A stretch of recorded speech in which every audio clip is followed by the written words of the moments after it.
দীর্ঘ ১৮ বছর পর চট্টগ্রামের প্যারেড ময়দানে অনুষ্ঠিত হতে যাচ্ছে তাফসিরুল কোরআন মাহফিল।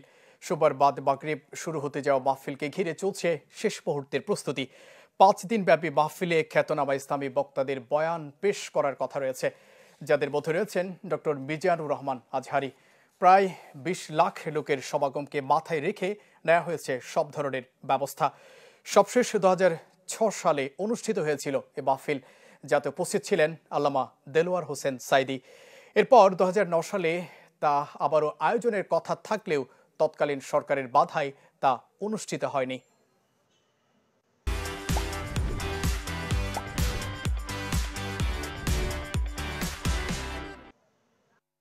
২০ লক্ষ লোক যাতে এই তাফসিরুল কোরআন মাহফিল উপভোগ করতে পারেন, ইসলামের সুমহান বাণী তারা শুনতে পারেন, হেদায়েতের সর্বশ্রেষ্ঠ গ্রন্থ আল কোরআন থেকে বাণী শুনতে পারেন, সেই জন্য আমরা ব্যবস্থা রেখেছি।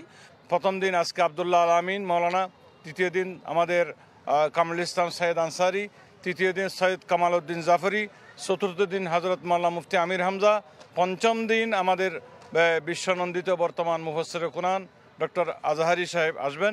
এছাড়াও চট্টগ্রামের বিশিষ্ট ওলামায়ে কেরাম আমাদের এখানে প্রতিদিন বাদ আসর থেকে অনুষ্ঠান পরিচালিত হবে। তাফসিরুল কোরআন মাহফিলের মতো এরকম একটা ধর্মীয় অনুষ্ঠান আয়োজন করার জন্য আল্লাহ একটা পরিবেশ করে দিয়েছেন। এই জন্য আমরা এই ২৪-এর গণ অভ্যুত্থানে যারা শহীদ হয়েছেন, আমরা তাদের শাহাদাতের সর্বোচ্চ মর্যাদা কামনা করছি।